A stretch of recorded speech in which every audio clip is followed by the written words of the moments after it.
આઝાદીના અમૃતકાળમાં વિકસિત ભારતના સંકલ્પને સિદ્ધ કરવા ગુજરાત સરકારની મહત્વાકાંક્ષા યોજના એટલે નમો લક્ષ્મી યોજના। મિત્રો, આજના વિડીયોમાં આપણે નમો લક્ષ્મી યોજના વિશે માહિતી મેળવીશું। આ વિડીયોની અંદર આપણે જાણીશું કે નમો લક્ષ્મી યોજનાનો હેતુ શું છે, એ અંતર્ગત એમાં શું જોગવાઈ કરવામાં આવેલી છે, આ યોજનાનો લાભ કોણ લઈ શકે, ફોર્મ કઈ રીતે ભરવું, ફોર્મ ભરવા માટે કયા પુરાવા જોઈશે, આ સિવાય અન્ય કેટલીક માહિતી છે એ આપણે આ વિડીયો અંતર્ગત મેળવવાના છીએ। તો ચાલો શરૂ કરીએ આજનો આ વિડીયો। વિડીયોની શરૂઆતમાં જાણીએ કે આ યોજનાનો હેતુ શું છે। તો મિત્રો, આ યોજના અંતર્ગત કન્યાઓનો ડ્રોપ આઉટ રેટ છે એ ઘટાડવો એ સરકારનો મુખ્ય હેતુ છે। આ સિવાય આર્થિક સહાયથી કન્યાઓ છે એ પોષણક્ષમ ભોજન પ્રાપ્ત કરી શકે તેમજ તેમનું આરોગ્ય છે એ સારું રહે તે માટે આ યોજના છે એ લાગુ કરવામાં આવી છે। આ સિવાય શિક્ષણ ક્ષેત્રમાં આર્થિક કન્યાઓને મદદ મળી રહે તે હેતુથી આ યોજના છે એ અમલમાં આવેલી છે। નમો લક્ષ્મી યોજના માટે વર્ષ 2024-25ના બજેટમાં આશરે 1250 કરોડ જેવા માતબર રકમની જોગવાઈ કરવામાં આવેલી છે। આ યોજના અંતર્ગત આશરે 15 લાખ જેટલી વિદ્યાર્થીનીઓને આ સહાય છે એ મળી રહેશે તેવી જોગવાઈ આમાં કરવામાં આવેલી છે।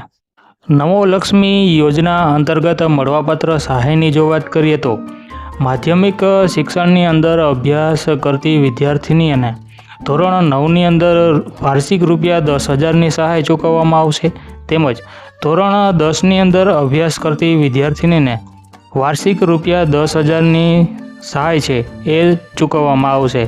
જ્યારે ઉચ્ચતર માધ્યમિક શિક્ષણની વાત કરીએ તો એની અંદર ધોરણ 11ની અંદર અભ્યાસ કરતી વિદ્યાર્થીનીને રૂપિયા 15,000ની વાર્ષિક સહાય ચૂકવવામાં આવશે, તેમજ ધોરણ 12ની અંદર અભ્યાસ કરતી વિદ્યાર્થીનીને વાર્ષિક 15,000ની સહાય છે એ ચૂકવવામાં આવશે। આ રીતે કુલ 4 વર્ષની અંદર કુલ જે સહાય છે એ 50,000 જેટલી સહાય છે એ ચૂકવવામાં આવશે અને આ સહાય છે એ ડીબીટી દ્વારા વિદ્યાર્થીનીના ખાતામાં જ આ સીધી સહાય છે એ જમા કરવામાં આવશે। હવે જાણીએ કે નમો લક્ષ્મી યોજના છે એનો લાભ છે એ કોણ લઈ શકે। તો જે કુટુંબની વાર્ષિક આવક છે રૂપિયા 6 લાખથી ઓછી હોય તેવા કુટુંબની કન્યાને આ યોજનાનો લાભ છે એ મળવાપાત્ર છે।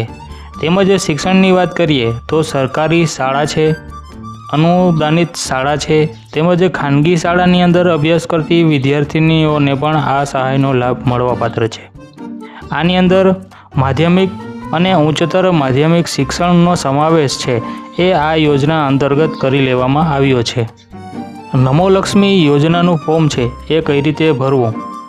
તો મિત્રો, આ યોજનાનું ફોર્મ છે એ ઓનલાઈન ભરવું કે ઓફલાઈન ભરવું આ બાબતે હજુ સુધી સરકાર દ્વારા કોઈ સ્પષ્ટીકરણ કરવામાં આવ્યું નથી। હાલ હું મિત્રો આપને જે ફોર્મ ભરવા માટેના પુરાવા જણાવું છું એ પણ અંદાજિત છે। આ માટે કયા વધુ પુરાવા જોઈશે તેનું સ્પષ્ટીકરણ તો સરકાર દ્વારા આ યોજનાની કેટલીક માહિતી છે એ પૂરી પાડવામાં આવશે ત્યારે ખ્યાલ આવશે। હાલ જે પુરાવા છે એ અંદાજિત છે, તો અંદાજિત એ પુરાવાની યાદી આ પ્રમાણે છે।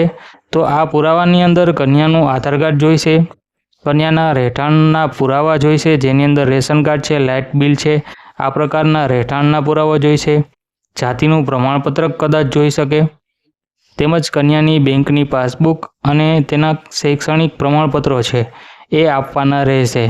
પણ હાલ આ જે યાદી છે એ સંભવિત યાદી છે। જ્યારે સરકાર દ્વારા સ્પષ્ટીકરણ કરવામાં આવશે અને જે પુરાવાઓ માંગવામાં આવશે ત્યારે જ ખ્યાલ આવશે કે કેટલા પુરાવા છે એ રજૂ કરવાના રહેશે। મિત્રો, આપને આ વિડીયોના માધ્યમથી નમો લક્ષ્મી યોજના છે તે વિશે કેટલીક માહિતી મળી હશે। આ સિવાય આપના મનની અંદર કેટલાક પ્રશ્નો હોય તો એને આપ કોમેન્ટ કરી પૂછી શકો છો। આપને જો આ વિડીયો પસંદ પડે તો આને લાઈક કરી દેજો અને અન્ય મિત્રોને શેર કરજો। સાથે જ જો અમારી યુટ્યુબ ચેનલ પર આપ નવા હો તો અમારી યુટ્યુબ ચેનલને સબસ્ક્રાઈબ કરી લેજો, સાથે જ બેલ આઇકન પ્રેસ કરી દેજો જેનાથી અમારા આવતા તમામ નવા વિડીયોની નોટિફિકેશન આપના સુધી પહોંચતી રહે। આભાર।